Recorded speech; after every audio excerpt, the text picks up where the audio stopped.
ഇപ്പം രാമായണത്തിൻ്റെ മഹത്വം പറയുകയാണെങ്കിൽ എന്താണ്? വേദവേദ്യേ പരേ പുംസി ജാതേ ദശരഥാത്മജേ വേദപ്രാചേതസാദാസിൽ രാമായണാത്മന എന്ന് പറഞ്ഞിരിക്കുന്നത് എന്താണ്? രാമായണം എന്ന പേരിലുണ്ടായി എന്ത്?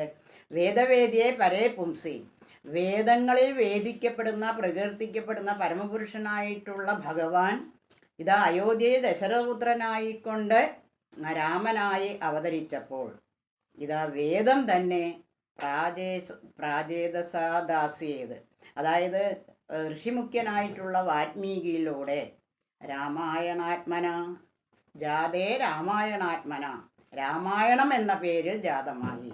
അപ്പോൾ ഇതിൻ്റെ മഹത്വം എന്താണ്? പരബ്രഹ്മസ്വരൂപിയായിട്ടുള്ള ഭഗവാനാണ് രാമനായി അവതരിച്ചിരിക്കുന്നത്. പിന്നെയോ വേദം തന്നെയാണ് ഇവിടെ രാമായണമായിട്ട് ജന്മം കൊണ്ടിരിക്കുന്നത്. അപ്പോൾ ഇനിയിപ്പോൾ ഇതിൽ പരം എന്ത് വേണം? അപ്പോൾ വേദജ്ഞാനം ലഭിക്കുന്നതിന് തുല്യമാണ് രാമായണ ഗ്രാഹ്യത. അപ്പോൾ അതിൽ നമുക്ക് എല്ലാ വിഷയവും നമുക്ക് ചിന്തിക്കുന്നില്ല. നമ്മൾ ഒരു വിഷയം, അതായത് ഇപ്പോൾ രാമായണം നമ്മൾ സാധാരണ പറയാറുണ്ടല്ലോ, രാമായണം 6 കാണ്ഡം വായിച്ചിട്ടും രാമനക്ക് സീത എപ്പിടി എന്ന് പറയുന്ന അവസ്ഥയിലേക്ക് നമുക്ക് പോകാൻ പാടില്ല. മറിച്ച് രാമായണത്തിൻ്റെ മർമ്മം, രാമായണത്തിലെ പ്രധാന കഥാപാത്രങ്ങൾ അതൊക്കെ എന്താണെന്ന് കൂടി നമുക്ക് അറിയണം.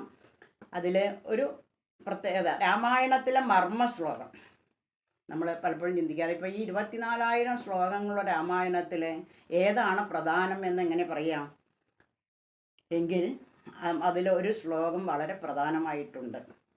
അപ്പോൾ ഈ വരരുചിയെക്കുറിച്ച് കേട്ടിട്ടുണ്ടായിരിക്കും. അതായത് വിക്രമാദിത്യ സദസ്സിലെ നവരത്നങ്ങളിൽ ഒരാളാണ് വരരുചി. എല്ലാവരും ദിവ്യന്മാരാണ്.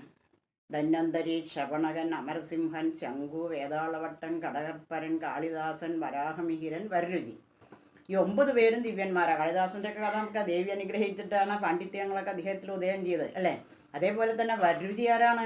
ബ്രാഹ്മണശ്രേഷ്ഠനായിട്ടുള്ള അദ്ദേഹം ഇതാ നമ്മുടെ വേദ-ഇതിഹാസങ്ങളിലൊക്കെ അഗാധമായ ജ്ഞാനം നേടിയ ആളാണ്. രാമായണം അദ്ദേഹത്തിന് പൂർണ്ണമായും ഗ്രഹിച്ചിട്ടുള്ള ആളാണ്. എന്നാൽ അദ്ദേഹത്തോട് വിക്രമാദിത്യൻ ചോദിച്ചു രാമായണത്തിലെ മർമ്മശ്ലോകം ഏതാണെന്ന്. അദ്ദേഹത്തിനൊരു 41 ദിവസത്തിൻ്റെ സമയം ചോദിക്കേണ്ടി വന്നു. എന്നിട്ട് അദ്ദേഹം ദേശാടനത്തിന് പോകുന്നു. അങ്ങനെ പോയി 40 ദിവസം കഴിഞ്ഞിട്ടും അദ്ദേഹത്തിന് മനസ്സിൽ ഉരുത്തിരിഞ്ഞ് കിട്ടിയില്ല എന്നാണ് പറഞ്ഞത് ഏതാണ് മർമ്മശ്ലോകം. അപ്പോൾ അങ്ങനെ അദ്ദേഹം ഒരു അരയാലിൻ്റെ ചുവട്ടിൽ അങ്ങനെ വിശ്രമിക്കുക. അപ്പോൾ ആ അരയാലിൻ്റെ മുകളിൽ ആരുണ്ട്? ദേവതമാരുണ്ട്. അപ്പോൾ ഈ ദേവതമാർ പലതും പറയുന്ന കൂട്ടത്തിൽ ഒരു കാര്യം പറഞ്ഞു. നമുക്ക് അവിടെ അടുത്തൊരു വീടുണ്ട്, അപ്പോൾ ഒരു പ്രസവം നടന്നിട്ടുണ്ട് അവിടെ. അത് ഒരു പറയകുലത്തിലാണ്. അപ്പോൾ ഈ പറയകുലത്തിലെ ഈ പെൺകുട്ടി വളരെ സുപ്രസിദ്ധയായിത്തീരും, വളരെ പ്രശസ്തയായിത്തീരും. അപ്പോൾ ഈ പെൺകുട്ടിയുടെ വരനാവാൻ പോകുന്നത് ഭാവിയിൽ ആരാണ്? ഈ മാംവിദ്യം അറിയാത്ത ഈ വരരുചിയാണ് എന്നൊരു സൂചന. വാസ്തവത്തിൽ അതൊരു വെടിക്ക് 2 പക്ഷി എന്ന മട്ടായി അല്ലേ? കാരണം താൻ അറിയാത്ത ഒരു കാര്യം തനിക്ക് അറിയാൻ കഴിഞ്ഞു. രാമായണത്തിലെ മർമ്മശ്ലോകം അറിയുമെങ്കിലും അതും അദ്ദേഹത്തിന് പെട്ടെന്ന് മനസ്സിലാകാൻ കഴിഞ്ഞു. അപ്പോൾ അതുകൊണ്ട് അദ്ദേഹം പറഞ്ഞു, അപ്പോൾ അദ്ദേഹം മനസ്സിലാക്കി ആ മാം വിദ്ധിയും അറിയാത്ത എന്ന് പറഞ്ഞില്ലേ, ആ മാം വിദ്ധിയും എന്താണ്? മാം വിദ്ധിയും, എന്നെ വിധിക്കണം, ഞാനാണെന്ന് വിധിക്കണം. ഏതാണ് ആ ശ്ലോകം? രാമം ദശരഥം വിദ്ധിം മാം വിദ്ധി ജനകാത്മജ അയോധ്യാടവ്യം വിദ്ധി ഗച്ഛതാദയദാ സുഖം.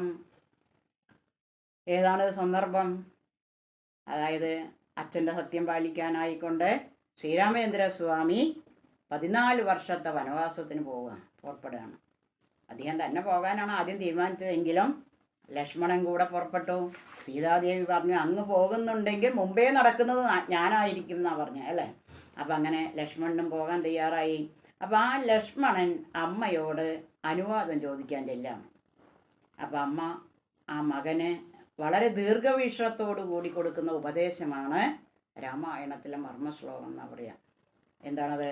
രാമം ദശരഥം വിദ്ധിം മാ വിദ്ധി ജനകാത്മജ അയോധ്യ അടവിം വിദ്ധി ഗച്ഛതാദയദാ സുഖം. തുഞ്ചത്തെഴുത്തച്ഛൻ്റെ മലയാളത്തിൽ നല്ല ലളിതമായിട്ട് വിവർത്തനം ചെയ്തിട്ടുണ്ട്.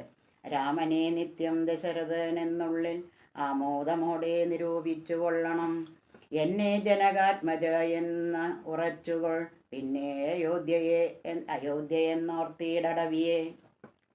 അതാണ് രാമം ദശരഥം വിദ്ധിയും. രാമനെ കാണുന്ന നേരത്ത് നീ എല്ലാം ഒരു ദിവസത്തെ വ്യത്യാസമേ ഉള്ളൂ ഇവരുടെ പ്രായത്തിൽ അല്ലേ. അപ്പോൾ അതുകൊണ്ട് ഇവർക്ക് തെറ്റുകുറ്റങ്ങളൊന്നും വരാൻ പാടില്ല. അതാണ് അമ്മയുടെ ദീർഘവീക്ഷണം. അപ്പോൾ ജ്യേഷ്ഠനെ കാണുന്ന സമയത്ത് ആരാണെന്ന് കരുതണം? മാം വിദ്ധി ശ്രീരാമചന്ദ്രനാണെന്ന് ദശരഥനാണെന്ന് കരുതണം. മാ വിദ്ധിയും ജനക. ഈ മാ വിദ്യയാണ് അതിൽ ഏറ്റവും പ്രധാനം. ശ്ലോകത്തിലെ തന്നെ ഏറ്റവും പ്രധാനം ഏതാ? സ്ട്രെസ് ചെയ്യേണ്ട കാര്യം ഏതാണ്? മാ വിദ്യയാണ് അല്ലേ. ഞാനാണെന്ന് വിധിക്കണം. ആരെ കാണുമ്പോൾ? ജനകാത്മജ സീതാദേവിയെ കാണുന്ന സമയത്ത്. അയോധ്യ അടവിം വിദ്യ. കാട്ടിലേക്കാണ് പോണത്. കൊട്ടാരത്തിൻ്റെ എല്ലാ സുഖഭോഗങ്ങളും അനുഭവിച്ച് ഇനി കാട്ടിൽ പോകുമ്പോൾ എന്തെല്ലാം പ്രയാസങ്ങളും നേരിടേണ്ടി വരും. പക്ഷേ അത് നമ്മൾ ശീലിക്കണം. അപ്പോൾ എന്ത് ചെയ്യണം? അടവി കാണുമ്പോൾ അയോധ്യയാണെന്ന് നിശ്ചയിക്കണം, ചിന്തിക്കണം. അങ്ങനെ അച്ഛൻ്റെ സത്യം പാലിക്കാനായിക്കൊണ്ട് മകനോട് പറയാണ്, പോയി വരൂ, എല്ലാ മംഗളങ്ങളും നേരുന്നു എന്നാണ് പറഞ്ഞു. അപ്പോൾ ഇവിടെ നമ്മുടെ ആ ഭാരതീയ സംസ്കാരത്തിൻ്റെ ഒരു പാരമ്പര്യം അല്ലേ, അല്ലെങ്കിൽ സനാതനധർമ്മത്തിൻ്റെ മുഖമുദ്ര എന്താണ്? സത്യം, ധർമ്മം, നീതി, മര്യാദ, അതേപോലെ ചാതുർവർണ്ണ്യാധിഷ്ഠിതമായിട്ടുള്ള ജീവിതക്രമം, അതേപോലെ എല്ലാവരെയും ആദരിക്കാനുള്ള സംസ്കാരം, ഇതൊക്കെ അതിൽ സൂചിപ്പിക്കപ്പെടുന്നുണ്ട്. അപ്പോൾ പ്രയാസങ്ങൾ വന്നാൽ നമ്മളതിൽ വിവശരാകുകയല്ല വേണ്ടത്. അതിനൊക്കെ അതിക്രമിക്കാനും തരണം ചെയ്യാനും നമുക്ക് സാധിക്കണം എന്നുള്ള ആ ഒരു കാഴ്ചപ്പാട് അതിലുണ്ട്. അതേപോലെ പ്രായമായവരെയും ജ്യേഷ്ഠസ്ഥാനത്തിരിക്കുന്നവരെയും മാതൃസ്ഥാനത്തിരിക്കുന്നവരെയും ഒക്കെ അല്ലെങ്കിൽ അവരെയൊക്കെ ആദരിക്കാൻ പഠിക്കുക എന്നുള്ളത് അല്ലേ. നമുക്ക് കാലം കൊണ്ട് നഷ്ടപ്പെട്ടുകൊണ്ടിരിക്കുന്ന ചില സത്യത്തിൻ്റെ മുഖങ്ങളാണ് അതൊക്കെ അല്ലേ, നഷ്ടപ്പെട്ടുകൊണ്ടിരിക്കുന്നു. പക്ഷെ അത് നമുക്ക് ഉണ്ടാകരുത്. ആദരിക്കേണ്ടവരെ ആദരിക്കാൻ പഠിക്കണം. ഇതൊക്കെയാണ് നമ്മുടെ പുരാണ ഇതിഹാസങ്ങളൊക്കെ നമ്മളോട് ഉപദേശിക്കുന്നത്. അതാണ് ഇവിടുത്തെ സൂചനയും. അപ്പോൾ പരസ്ത്രീകളെ മാതാവായി കാണുന്ന ആ സാംസ്കാരിക വിശേഷമാണ് ഇവിടുത്തെ ഏറ്റവും പ്രധാന സൂചന. അതുതന്നെയാണ് ആത്മവത് സർവഭൂതാനി മാതൃവത് പരതാരാണി ലോഷ്ടവത് പരദ്രവ്യാണി യോ പശ്യതി സ പണ്ഡിത എന്ന് പറയുന്നത്. പണ്ഡിതന്മാരിതൊക്കെ മനസ്സിലാക്കിയവരാണ്. അവരുടെ യഥാർത്ഥ ജ്ഞാനം എന്താണ്? ഈ സർവ്വചരാചരങ്ങളിലും വർത്തിക്കുന്ന ചൈതന്യം എൻ്റെ ഉള്ളിൽ വർത്തിക്കുന്ന ചൈതന്യം തന്നെയാണ്. അപ്പോൾ നമുക്കിവിടെ എന്തില്ല? കലഹമില്ല, അന്യത്വമില്ല, സർവഭൂത ഹിതൈരതത്വം എന്നതിന് പറയാം. അതൊക്കെ നമുക്ക് ഉണ്ടാകുന്നു. പിന്നെയോ മാതൃവത് പരതാരാണി, പരസ്ത്രീകളെ കാണുമ്പോൾ അമ്മയാണെന്നുള്ള ചിന്ത. ആ ചിന്തയിൽ നമുക്ക് എല്ലാ കനകം മൂലം കാമിനി മൂലം കലഹം പലവിധമുലകിൽ സുലഭം അല്ലേ. അപ്പം അങ്ങനെയുള്ള ദോഷങ്ങളൊന്നും ഉണ്ടാവില്ല. പിന്നെയോ പിന്നെന്താണ് അടുത്ത സംഭവം? ലോഷ്ടവത് പരദ്രവ്യാണി, മറ്റുള്ളവരുടെ സമ്പത്ത് കാണുമ്പോൾ അതിനെ മണ്ണും കട്ടയായി കാണാനുള്ള ചേതോവികാരം ഉണ്ടായാൽ ഇവിടെ പ്രശ്നങ്ങളൊന്നുമില്ല. അപ്പം അങ്ങനെയുള്ളവരാണ് പണ്ഡിതൻ എന്ന് പറയുമ്പോൾ. അപ്പം ഈ വലിയ രാമായണത്തിലെ മർമ്മശ്ലോകം എന്ന് പറയുന്ന ഈ ഒരു 4 വരി നമ്മളെ അനവധി തലങ്ങളിലേക്ക് കൂട്ടിക്കൊണ്ടുപോകുന്നു, നമ്മളെ വളരെയേറെ ചിന്തിപ്പിക്കുന്നു. നമുക്കും തന്നെ ഈ രാമായണം ഇങ്ങനെയുള്ള കാര്യങ്ങൾക്കൊക്കെ പ്രചോദനമേകട്ടെ എന്ന് പ്രാർത്ഥിക്കാം. സ്വസ്തി പ്രജാഭ്യാം പരിപാലയന്താം ന്യായേന മാർഗേണ മഹിം മഹീഷ ഗോബ്രാഹ്മണേഭ്യാം ശുഭമസ്തു നിത്യം ലോകാ സമസ്താ സുഖിനോ ഭവന്തു.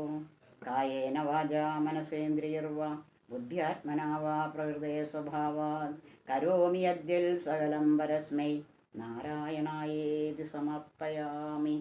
ജാനകീ ജീവനസ്മരണം ജയ ജയ രാമ രാമ.